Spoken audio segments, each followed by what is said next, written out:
Welcome to the Ashmolean Museum and the Viewing Art Mindfully podcast. My name is Ruth Collins and I'm a trained mindfulness teacher working with the Ashmolean. I would like to introduce you to the practices you will be doing today. We will begin with a mindful arriving and preparing to view practice. This will be followed by a talk from one of the curators from the Ashmolean, who will guide you mindfully through a specially selected object from the museum. Coming to settle. Ideally, you will be sitting on a seat that supports you to be upright, relaxed, but alert, with your feet placed easily on the floor in front of you. If you feel comfortable about doing so, allowing your eyes now to close, otherwise letting your gaze drop and soften so that you are not looking at anything in particular. Setting an intention now to arrive fully by connecting with a sense of the body sitting. Perhaps you can feel the distribution of the body's weight on the chair. Let yourself be fully supported by whatever you are sitting on. Once you feel settled, just checking in with your position. You might want to adjust your posture slightly to feel more comfortable. It can be helpful to lengthen the back a little, relaxing your shoulders, opening your chest, tucking your chin in slightly to elongate the spine to allow for a smooth flow of breath from the nose or the mouth all the way down to the abdomen and back again.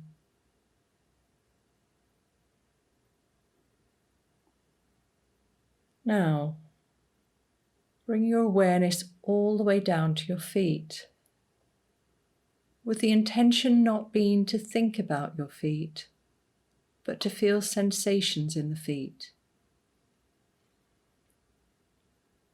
Notice the point at which your feet make contact with the floor, the balls and the heels of the feet, the toes. Perhaps you can feel the toes lightly touching each other, or maybe you can feel the texture of any material that's resting on the feet, or the firmness of footwear encasing them.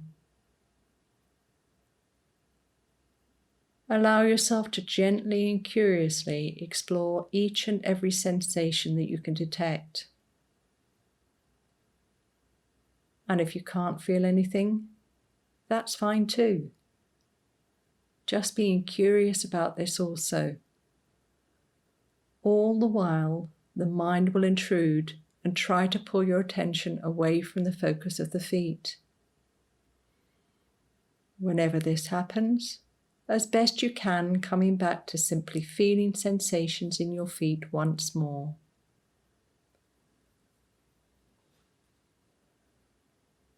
Now letting go of your feet, turn your attention to your seat,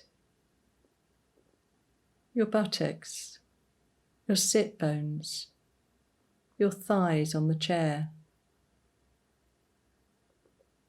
Bring your awareness to the sensations of sitting, the firmness of the chair beneath you,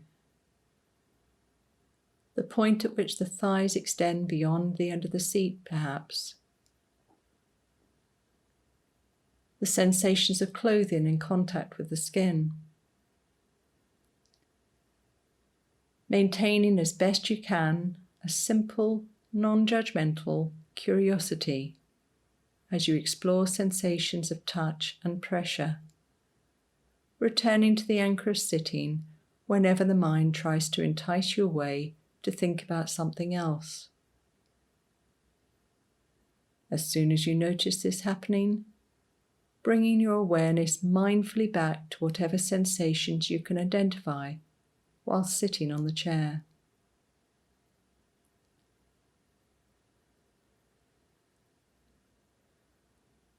Moving the attention away from sitting now and shifting the focus of your awareness to your hands. Feel your hands whilst they're still. Perhaps the hands are resting on each other, or laying on your lap, or the chair arms. Just taking a moment or two to explore sensations wherever you notice them. A feeling of roughness or smoothness from the surface they are lying on. A sense of softness or firmness of touch. There may be skin-to-skin contact where the hands connect. A sense of the spread or closeness of the fingers and thumbs. Working from the tips of the fingers all the way through the hands now. The backs of the hands, the knuckles, the palms. You may feel coolness or warmth as the air lightly brushes over the skin. The mind will wander as minds do. Whenever this happens, patiently and gently returning your focus to the physical feelings and sensations of the hands.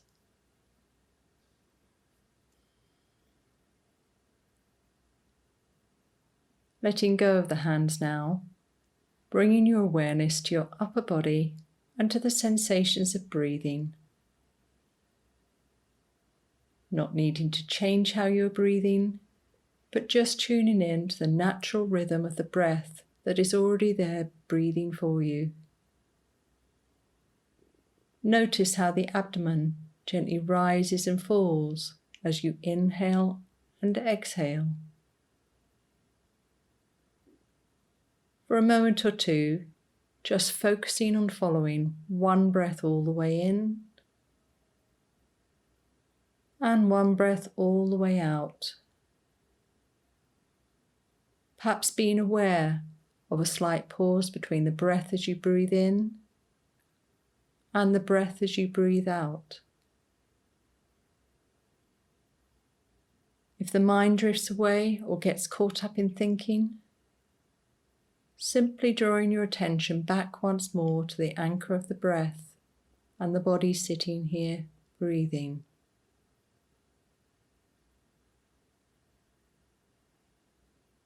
With full awareness of the body sitting here, right now, and whilst continuing to keep the eyes closed or the gaze softened,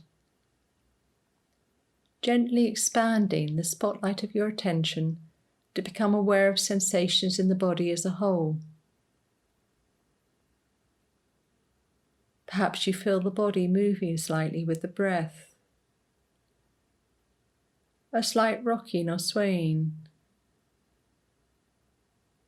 or points at which the body makes contact with another surface, a slight tingling sensation, the coolness or warmth of the skin.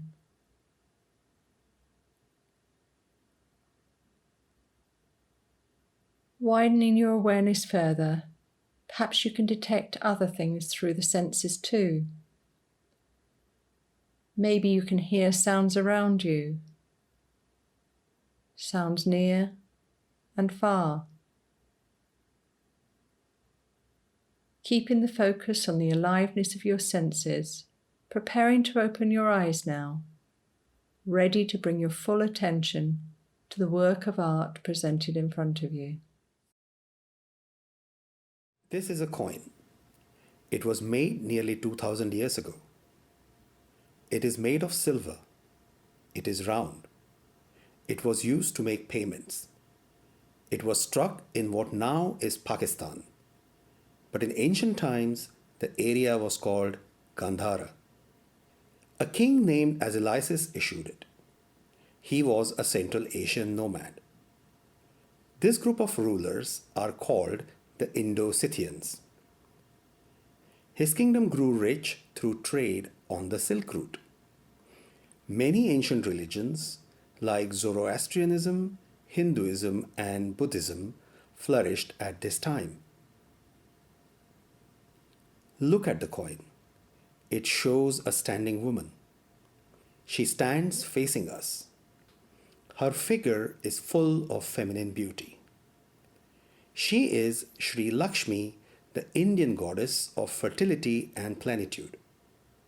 She has slender arms and delicate shoulders. She has curvaceous, prominent hips. Look carefully at her upper body. She wears large earrings.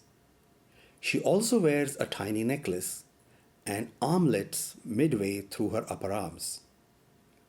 Her left hand rests on her hip while her right hand is close to her breasts. Look closely and you will see the palm of her hand stretched out. She is making a gesture of reassurance.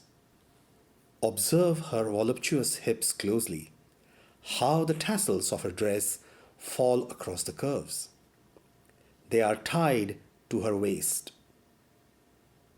Look at her feet. They rest on a flower. That flower is a lotus. By her each side, there are long stemmed flowers. These are lotuses too. Observe closely. Each has 5 petals. On each lotus stands an elephant. Each elephant has its trunk raised and pointed towards the woman's head. They are sprinkling her with water. The water is not visible here. It has to be imagined. You can imagine how the spray of water makes her lustrous and glistening. This depiction is symbolic. Each part of it has a meaning. Look at it and notice the goddess represents the earth. Earth is Mother Nature. She provides food for all of us. The lotus is purity. It rises from muddy waters. It is also creation. No one sees its roots. The elephants symbolize clouds. They are rain-bearing dark clouds. Clouds water the earth and make her fertile. Around the image of the goddess, there is an inscription. This is in an ancient Indian script known as Kharoshthi, which is now extinct. Kharoshthi was written from right to left. Each letter refers to a sound. Below the feet of the goddess, you will see 5 letters. Observe carefully. One of them, on the right, looks like a walking stick. That is pronounced A. Then follows an angle turned upwards with a diagonal. That is Yi. That is followed by the letter Li. Then there is a letter that looks like the English letter T. That is pronounced Sha. At the end, there is a letter that looks like P. That is pronounced Sa. Together, the letters read A, Yi, Li, Sha, Sa. That means of Ayelisha.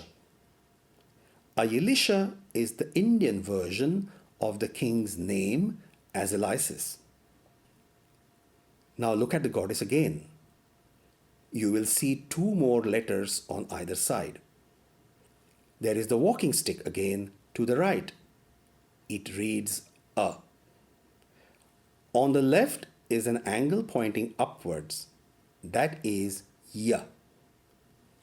These 2 letters are most likely mint marks. They identified a person or a process that happened in the mint. There are other letters in the inscription as well, but they are not fully visible. They refer to the king's titles. The king is called a great king, the king of kings, the great. Coins tell us a lot about the world they circulated in. Religion and belief could be one of those aspects. Sri Lakshmi celebrates the heavenly association of the earth and the sky. She is the Heavenly Mother, the source of all creation and rejuvenation. Rain-bearing monsoon clouds bring rejuvenation to the Indian subcontinent. And the coin stands a testimony to her depiction.